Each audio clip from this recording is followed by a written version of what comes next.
Rentrant juste de vacances, je viens de récupérer mon dernier envoi de chez Altaïa. Il contient les numéros 47, 48 et 49 des casques de collection.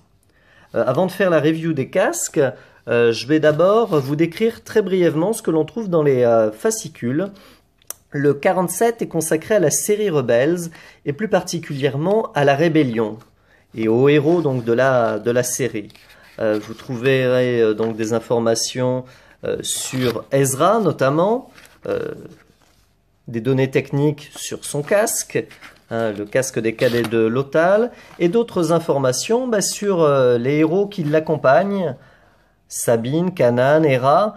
À titre personnel, j'espère qu'on aura droit aussi très bientôt au casque de Sabine qui sera, je pense, très, très réussi. Enfin, il y a du potentiel.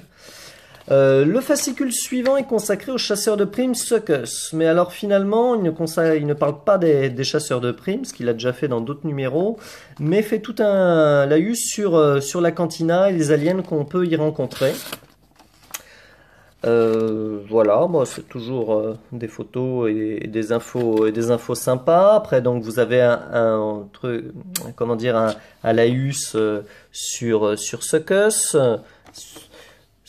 Et des données techniques sur son casque, et des articles sur la cantina, et là notamment les musiciens.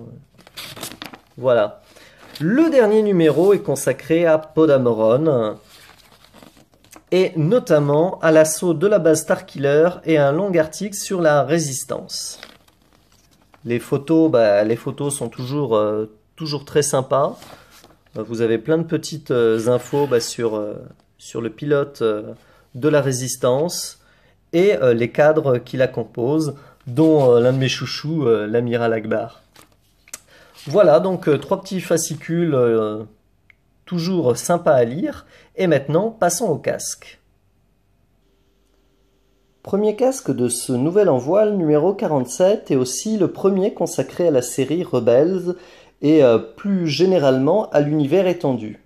Il s'agit du casque d'Ezra Bridger, casque qui est celui des nouvelles recrues des cadets de Lothal, qui a été customisé par Sabine et mis aux couleurs d'Ezra. On retrouve du bordeaux, du gris, du jaune, qui fait de ce casque un casque assez original, assez coloré. Bon, il a un peu, peut-être à mon goût, un aspect un peu trop sorti d'usine au niveau des couleurs. Il mériterait voilà, d'avoir une patine, d'être un peu vieilli pour qu'il soit parfait. Sinon, il est important de noter qu'il n'a pas les défauts des derniers casques, à savoir cette affreuse ligne de démarcation qui coupe le casque en deux. Là, le travail de peinture et de création du casque est plutôt soigné et sympa. Un seul petit défaut sur ma version, alors je ne sais pas si c'est le cas de la vôtre, les lignes grises là qui sont dessinées sur le haut de son casque, je sais pas, il y a une espèce de triangle de chaque côté, bon, un petit défaut qui est pas dans la version originale, alors je m'interroge. Sinon, je dois dire que c'est un casque original, et si vous n'êtes pas allergique à la série Rebelle, je ne saurais trop vous le conseiller. Le casque suivant est consacré au chasseur de primes Succus. Cet insectoïde gang fait toujours équipe avec Forlom, dont le casque est sorti il y a peu de temps. Alors si Forlom est un droïde, là c'est la tête du personnage et pas vraiment un casque que l'on a. De cette créature insectoïde dont on voit les gros yeux de mouche et tout un système de respirateurs. Donc on voit des tuyaux, des buses, un gros dispositif là qui doit lui servir à filtrer l'air pour effectivement qu'il puisse supporter notre air qui lui est toxique.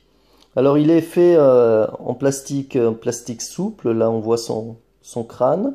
Le travail de peinture est plutôt sympathique. Ce casque est aussi original que le précédent.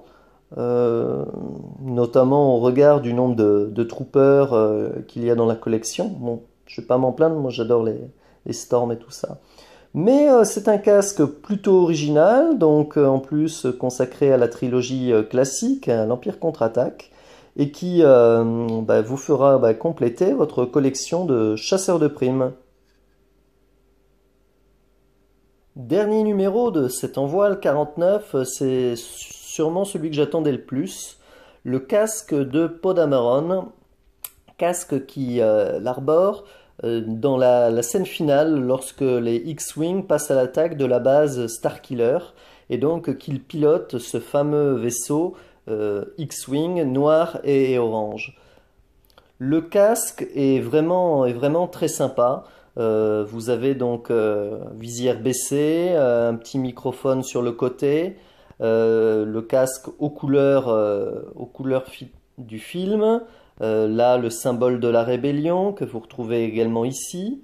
Des écritures dans le dialecte Star Wars dont le nom m'échappe. Et je ne sais pas d'ailleurs ce que ça veut dire. Si vous le savez, vous n'hésitez pas à le mettre en commentaire.